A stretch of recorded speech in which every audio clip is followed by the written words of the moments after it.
Salut, c'est Zedune Pavarotti, vous regardez Click Talk. Let's go. Walk it like I talk it. Walk it like I talk it. You walk it like I talk it. Walk it like I talk it. Hey. Comment ça va, Z? Écoute, ça va. Ça fait aller. C'est ta première interview télévisée. C'est ça. On est très content de te recevoir chez Click. Je suis très heureux aussi, c'est gentil. Non, c'est vrai, on a vraiment kiffé French Cash. On suivait déjà un petit peu ce que tu faisais avant. Pour les gens qui ne te connaissent pas, tu as sorti en mai un album.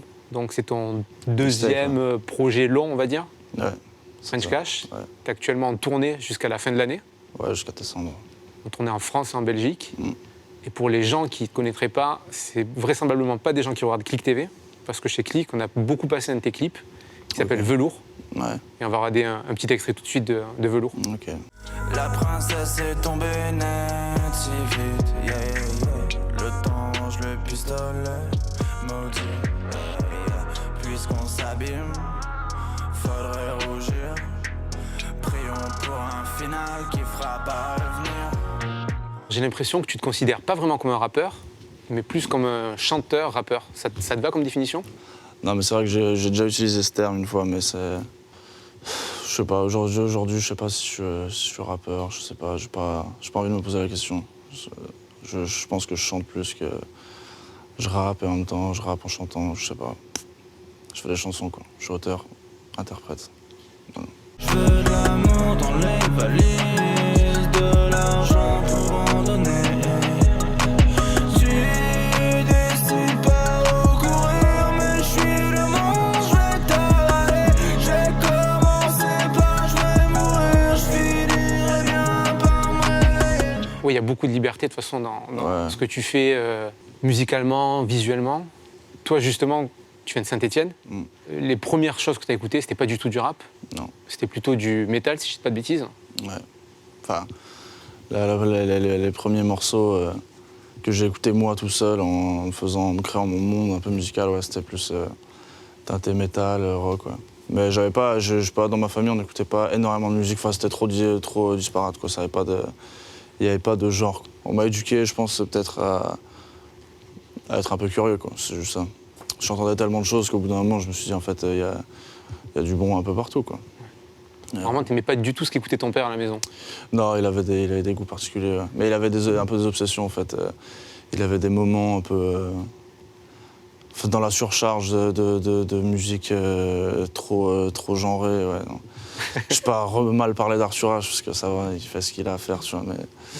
Mais Arthur H, ça m'a fait du mal, ouais. Et par contre, dans ta famille, tu avais un cousin que tu aimais beaucoup.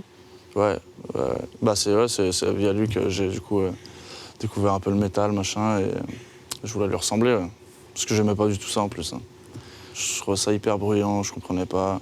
Puis au final, j'ai compris, mais voilà. Mais maintenant, j'accepte de me faire du mal sur de la musique. Bah, moi, tu m'as fait du mal parce que tu m'as fait découvrir un groupe de métal norvégien que je connaissais pas du tout. C'était quoi?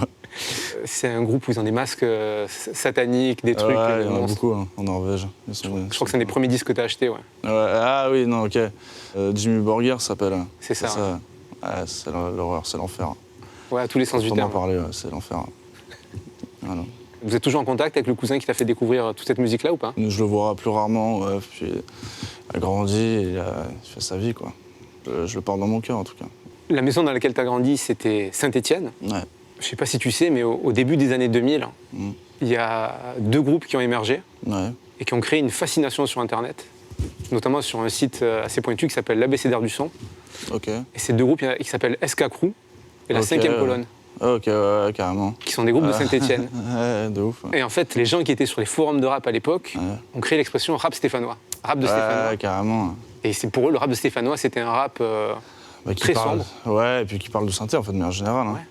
C'est du rap de synthé pour synthé, en vrai, c'était l'idée. Hein. Puis c'était une grosse école hip-hop à l'ancienne. C'est des mecs qui ont énormément de culture hip-hop des années 80-90, quoi. Ils sont très pointus, mais je crois que ça n'existe plus.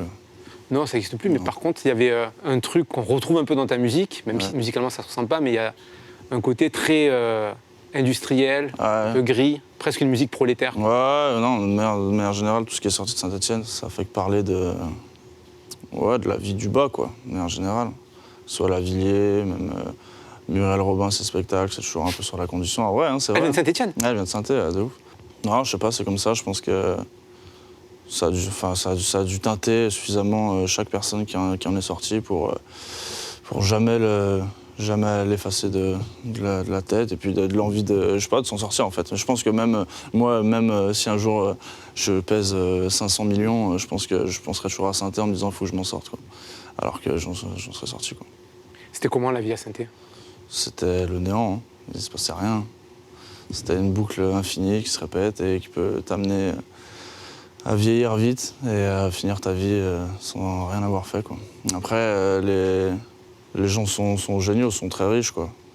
Intérieurement, ils sont riches, mais ça n'a pas de bon sens d'y rester, je pense. Ton album, j'ai vu des gens dire qu'ils le trouvaient sombre. Moi, je trouve pas. Ok. C'est un album, j'ai envie de dire, romantique. Ouais. Je sais pas si tu vois ce que c'est la définition du romantisme. Ouais, non, mais je vois ce que tu veux dire, hein. C'est un genre où on privilégie le sentiment à la raison, où on privilégie le ressenti, on s'intéresse à tout ce qui est un peu atroce, Ouais, je suis d'accord avec toi. à une mélancolie. Ça te va, toi, comme définition? Ouais, ça me va de ouf, hein. J'avais pas de direction avant de le commencer. Et en fait, j'ai commencé un peu à faire un premier tri et un premier rassemblement de morceaux. Et en fait, sur la deuxième moitié, c'était plus le même propos. Et moi, personnellement, j'étais dans une phase assez chargée émotionnellement et amoureusement. Du coup, ouais, non, ça a teinté un peu le truc. J'ai essayé de mixer un peu les deux. Je me suis rendu compte que ça correspondait aussi. En fait, de manière générale, tout bon sentiment, tu vois, tout grand sentiment de manière générale. Voilà. Tu m'as tendu une perche il y a 2 minutes, sur laquelle je vais être obligé de rebondir. Merci. Tu as dit, les gens qui sont passés par Saint-Etienne, on garde toujours quelque chose en tête. Ouais. Tu as un tatouage sur le visage, sur lequel il y a écrit « Maison ». Est-ce qu'on peut se parler de tes tatouages, Z? On peut un peu. Ouais. Je t'ai vu dire que ce tatouage « Maison », c'était pour justement te rappeler d'où tu venais. Ouais, ouais, grossièrement, c'est ça. J'ai pas envie de changer, en fait, ça fait peur aussi. J'ai juste envie d'évoluer, quoi. Mais pas de me transformer. Et puis, ouais, non, je sais pas, la maison que j'ai eue, moi, avec ma mère et ma sœur, c'était un truc fort. Je pense que quand j'ai commencé à vivre qu'avec ma mère, ça a vraiment changé ma vie. Et voilà, je trouve ça précieux d'arriver à entretenir, en fait, son foyer, quoi, de manière générale. Et moi, c'est un truc qui je pense, la donnée la plus importante de ma vie, cette maison. D'ailleurs, la maison, c'est un thème qui revient beaucoup dans tes morceaux. Il y a 2 morceaux dans French Cash où tu dis « construire ma maison ». Et en fait, quand j'ai vu ce tatouage, je me suis dit aussi, est-ce que c'est pas une façon pour toi de te rappeler constamment un objectif? Parce que je t'ai vu déclarer aussi que tu voulais construire une maison pour ta mère. Ouais, non, c'est un tout, hein. Effectivement, tu as une partie aussi d'objets où c'est acheter une maison à la mer, quoi. Genre, c'est cool. Ce serait où la maison? Je pense que ça serait dans le sud-est de la France, comme ça. Ouais, je sais pas, mais dans le sud, au soleil. Un peu de soleil, quoi, loin de Saint-Étienne. Ouais, il faut du soleil. Toute blanche, pichette. Il y a, chez nos confrères de Yard, tu as donné une interview l'an dernier, dans laquelle tu parlais aussi de maison. Et tu as dit 2 phrases. Je ne sais pas s'il faut les prendre au propre ou au figuré. On va les voir tout de suite. Je ne sais pas si tu vois les phrases en question. Tu as dit « J'ai eu 2 maisons, une où ça n'allait pas, où il y avait des fantômes. C'était compliqué entre mes parents et les murs sont vite hantés. » Ouais. Et c'est pour ça que c'était la maison que moi je me suis fait tatouer. C'est pas celle-ci. Ouais. C'est pas celle-ci. Et c'est aussi... ouais, ça me permet de me rappeler aussi qu'en fait, faut charger des espaces, quoi. C'est-à-dire? Tout n'est pas fait. C'est-à-dire que moi, si je m'entendais pas avec ma mère et que je lui achetais une maison, ça n'aurait pas trop d'intérêt, tu vois. Ouais. Il faut que je lui achète une maison et qu'on puisse manger ensemble dedans, voilà, qu'on la remplisse d'amour, quoi. Ce tatouage, tu l'assumes à fond. D'ailleurs, il n'y a pas longtemps, tu en as fait un filtre Instagram pour qu'on puisse se transformer en June Pavarotti. Tu sais que moi, en vrai, en plus, j'étais pas pour à la base. Pour être honnête, j'étais pas pour. C'est une idée de mon équipe, quoi, avec qui je travaille, qui m'a dit que ça pourrait être une bonne chose. Et moi, je voulais pas en faire un élément de com', en fait. C'est trop perso, tu vois, à la base, du coup. Mais en même temps, je peux pas faire l'hypocrite, je le fais sur ma tête, tu vois. Donc, j'ai lâché prise, j'ai dit OK. Il y a des gens que ça va amuser, ça a bien marché. Au final, ça me dérange pas. Je suis content. C'est pour ça qu'il faut écouter ces équipes des fois. Ta nouvelle maison, maintenant, c'est Paris. Ouais. Transitoire, hein. Je vois que t'es pas enthousiasmé de ouf. À Cabane, c'est plus Paris. Ouais. En attendant d'avoir la maison dans le sud, pour le moment, c'est Paris. Ouais. Et notamment, depuis que tu as signé chez un label qui s'appelle Artside, qui est notamment connu pour avoir fait exploser un artiste qu'on va voir apparaître sur les écrans. Et alors, c'est marrant parce qu'on a pu voir MHD venir assister à des showcases de toi et s'ambiancer. Comment ça s'est fait, la connexion avec ce label-là? Elle est un peu hasardeuse, hein. Enfin elle est hasardeuse. J'étais un peu à la recherche quand même de me faire remarquer sur Paris par des pros, quoi. Mais je n'avais pas connaissance de Artside parce que tu vois, au final c'est indé. Enfin, il faut être dans le truc, tu vois, pour connaître ce genre de label, quoi.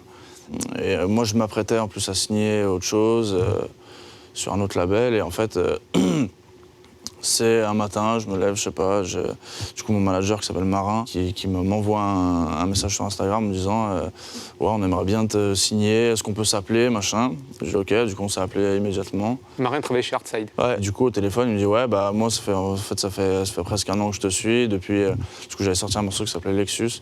Ouais. Avant Grand Zéro, et il m'avait dit j'attendais en fait un projet, quoi, parce que j'avais trouvé le morceau vraiment fort et j'attendais un projet. Et en fait dès qu'il est sorti Grand Zéro, il m'a appelé et après je suis venu, je suis monté, j'ai rencontré du coup tout le monde, Adèle, Marin, voilà.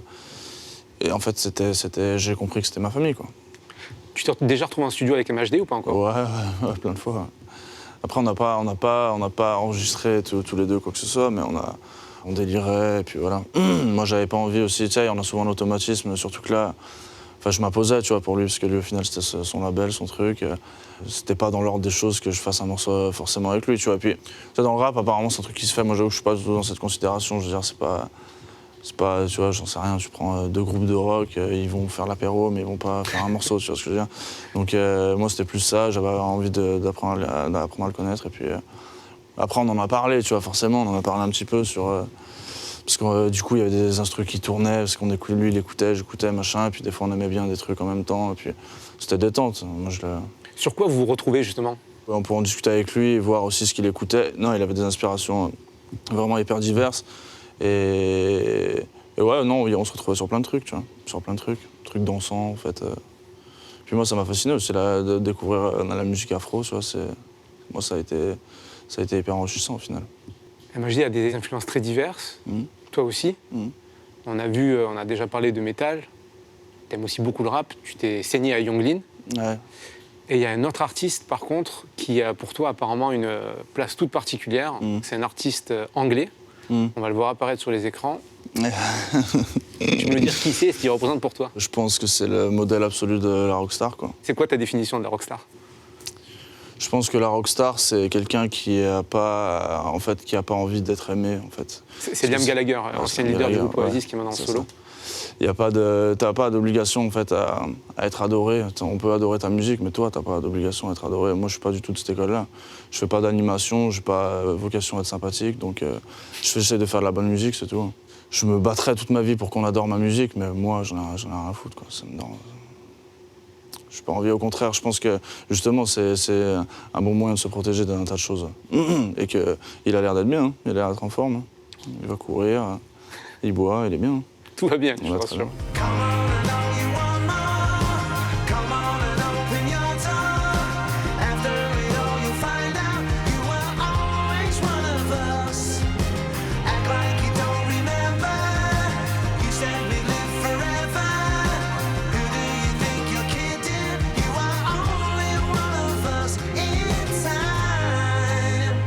Qu'est-ce qui t'a parlé le plus chez lui? D'abord, moi, c'est musicalement Oasis. Et après, je me suis penché un peu sur le groupe. Mais c'est assez récent, ça a 2 ans. Hein. Et en fait, je sais pas, c'est une combinaison de sentiments hyper honnêtes, en fait. Il y a un truc hyper sincère, quoi. Genre, et puis après, c'est le côté prolo aussi. Moi, j'avoue que ça m'a parlé à mort, quoi. Parce qu'il vient de Manchester. Ouais. Et il y a un point commun entre Saint-Étienne et Manchester, c'est que c'est 2 villes très industrielles. Ouais, carrément. Ouais, et puis prolo, qui ont connu des bas, qui ont du mal à se relever de manière générale, mais qui sont quand même là, qui existent. En vrai, c'est cette liberté que peut offrir aussi un peu de misère. Hein. Ça balaye la misère, mais ça enlève aussi pas mal de mauvaises choses. C'est pour ça que ça m'a parlé. Et puis après, le perso, elle est incroyable. Il est trop fort. Il est surpuissant, il est immortel. C'est possible. Et il a une gestuelle qui te plaît aussi, apparemment. Ouais, bah, puis ouais, moi en fait, quand j'ai commencé la scène, je connaissais pas encore Oasis. Hein. Quand j'ai commencé à faire on va dire mes 15 premières scènes, c'est des petits trucs, et j'étais, du coup, moi, en étant étiqueté rappeur, je me sentais obligé quoi, de sauter partout, tu vois. Et, sauf que ça marche pas, quoi. Je suis pas danseur, je m'en fous, tu vois. Et puis, ouais, non, moi j'avais envie de performer en fait, vocalement. C'est ce qui m'intéressait le plus. Et pour ça, il faut de la concentration, il faut être statique, il faut être posé, il faut être bien. Il faut avoir les deux pieds sur le sol. Et quand j'ai vu comment lui, ça se passait, je sais pas, c'est naturel en fait. En vrai, j'en sais rien. Après, effectivement, ça peut être. On m'a déjà dit, ouais, main dans le dos, machin, j'en ai à foutre. Ouais, je le kiffe. Oui, parce qu'il est assez Pas la sobre aussi musique. sur scène. Ouais, il est sobre, en vrai, c'est ça en soi. Il est sobre. Je sais pas, en vrai, je m'en fous. Ouais, peut-être je fais pareil que lui, c'est pas grave, j'en ai rien à foutre. Il y a un point commun aussi entre Manchester et Saint-Etienne, mais je pense qu'on s'en fout. C'est que c'est des villes de foot, mais Ouais. on s'en fout, non? Ce qu'on s'en fout, ouais, je pense que du coup, c'est symptomatique des villes pauvres. Hein. Je pense qu'il faut un sport, quoi. Après, il y a d'autres villes. Pour faire oublier aux gens ouais, leurs conditions. ça soude, hein. Ça soude, ça fait vivre une ville. Pour pas mal de monde, c'est le seul moyen de se distraire aussi. Parce que sinon, ça allait au bar, tu vois, mais du coup, là, le stade, c'est autre chose. C'est une vraie vie, tu vois. Tu suis un truc, Puis même, en vrai, ça pousse les gens aussi à faire du sport, hein, mine de rien. Parce que tous les mecs qui adorent synthé à synthé, ils font tous du foot. Hein. Et la musique, pour toi, ça représentait quoi? Moi, j'avoue qu'au départ, je pensais pas. Je pensais plus que la carte du sport, ça pouvait marcher. Je trouvais ça un peu plus universel. J'avais pas l'impression d'être un énorme consommateur de musique. Je sais pas trop comment, à un moment donné, je me suis dit, en fait, c'est fantastique. Et c'est ce que je veux faire toute ma vie, quoi. J'avoue que je sais pas. Je t'ai même entendu dire une fois que tu trouvais que le rap, à la base, c'était une musique atroce. Ouais, bah en fait, comme le métal, hein, c'était trop différent. Hein. Il n'y avait pas de mélodie, machin. Après, tu me diras, le métal, c'est pas Berlioz, hein, mais... Il y a moins de mélodies que chez Arthur H, en tout cas. Il y en a un peu moins, un peu moins, mais c'est pas plus mal. Mais après, je sais pas, en fait, c'est aussi les entités, je pense. Hein. C'est les rap stars, on va dire. En fait, dès qu'il y a une star, à un moment donné, ça me plaît, tu vois. Et c'était ce truc un peu border. Non, j'aimais bien. J'aimais bien l'agressivité qu'il y avait, j'aimais bien ce truc-là, quoi. Il y a un point commun entre la musique et les sportifs, en ce qui te concerne. C'est que, apparemment, tu t'es fait le serment de jouer un jour dans un stade. Ah ouais. Ouais, du coup, effectivement. Ouais, ouais je pense que c'est mon but ultime, quoi. J'ai pas d'autres rêves, je pense, à titre personnel. J'ai peu de rêves perso parce que je suis déjà content de ce que je fais. C'est plus après... Pas des rêves pro, pardon, parce que perso j'en ai plein, tu vois, mais ouais, professionnellement, je suis déjà comblé, j'ai envie de faire de bons albums, mais c'est vrai que le stade, c'est peut-être le seul truc qui me fera me dire t'as fait quelque chose dans ta vie, quoi. On va regarder une image d'un autre artiste qui t'a influencé et qui a fait des stades. Apparemment, il t'a assez influencé pour que tu prennes son nom. C'est lui, hein. C'est Luch. Ouais, c'est le Luch. Hein. Luciano Pavarotti. C'est surtout sa vie qui t'intéresse. C'est sa vie, c'est le perso. Moi, non, ce qui m'a le plus scotché, c'est sur la Tosca, en tout cas. J'avais vu une représentation où il fait du coup un morceau, quoi, une première fois, et c'est intense de ouf. Je crois qu'il pleure. Alors que c'est assez cordial en soi, l'opéra, tu vois. Là, les gens vraiment pètent un câble, quoi. Genre, il finit le truc, ils se lèvent, ils hurlent. Et ça, en fait, ils applaudissent pendant, je sais pas, top chrono. Je pense qu'ils doivent applaudir 3 minutes non-stop. Et lui, il est grave ému et il recommence, en fait. Et le truc, ça dure 15 minutes, quoi, parce qu'il la recommence en boucle, quoi. Et c'est fantastique, quoi. C'est fantastique. Et en fait, de voir un mec, un géant comme ça, être tellement aussi saisi par l'interprétation de la musique, mais en général, ça m'a marqué, ça m'a choqué. Ouais. Et je pense que, on dirait pas, mais je pense que je suis un être sensible. Et en fait, de voir un mec comme ça perdre pied, en fait, par lui-même, par sa propre création, interprétation, ça m'a bluffé. Je me suis dit, ouais, non, en fait, on est capable de faire des trucs fantastiques, quoi. C'est ce que tu dis dans ta musique depuis tout à l'heure. De toute façon, c'est ce que tu fais, c'est une musique d'émotion, en fait. Ouais, moi, de toute façon, si j'arrive pas à faire vibrer un peu l'âme, ça n'a pas d'intérêt, quoi. Et c'est pour ça que là, je deviens de plus en plus dur, mais j'ai envie que les gens vibrent, quoi, peu importe le contexte, tu vois. Je suis pas très fort pour les faire vibrer de manière amusante, mais bon, si je les fais pleurer, c'est pas si mal non plus. Ils ont besoin de pleurer, ils s'amusent trop. Deux ailes dans le dos, je prends le temps pour le cœur. T'es plus mon manteau car le vent est teint. Deux ailes dans le dos, je prends le temps pour le cœur. T'es plus mon manteau car le vent est teint. Tu as une écriture qui est très particulière. Et je me suis demandé si c'était peut-être l'influence du métal ou pas. Mais tu as une écriture hyper abstraite, très imagée, et sur laquelle tout le monde peut plaquer des interprétations. Tu es vraiment dans une poésie dans ce que tu dis. C'est-à-dire que c'est très peu explicite. Comment t'écris ? Je pense qu'il y a peut-être il y a une forme un peu poétique, et encore que je suis contre, mais après... Quand j'ai poétique, c'est dans la liberté dans l'écriture. Je comprends, ouais. Ouais, c'est plus... En fait, maintenant, je fais attention. Là, j'ai envie de faire des chansons. En fait, c'est plus dur de faire des chansons, de vraies chansons, et que les gens comprennent ce que tu dis et qu'ils suivent le récit, qu'ils arrivent à la fin et qu'ils fassent un bilan un peu, tu vois, genre de choses. Parce qu'écrire, moi j'ai plein de trucs à dire en vrai, mais faut que j'arrête de me parler à moi-même, ça n'a pas de... Tu vois, je fais de la musique, donc c'est pour les autres, quoi. Mais j'ai du mal à me sortir de cette forme-là, hyper abstraite, décousue, c'est presque automatique en vrai, j'avoue que... Et en même temps, j'essaye de pas tomber dans le truc bourgeois en fait, tu vois, parce que après c'est ça, quoi. J'ai lu 2 livres et après je brouille les pistes, tu vois. J'ai pas envie de tomber là-dedans. C'est plus un truc... En fait, moi, la meilleure image que j'ai, c'est de me dire que quand à l'époque, parce que du coup maintenant j'essaie de faire des chansons, mais c'était d'arriver à...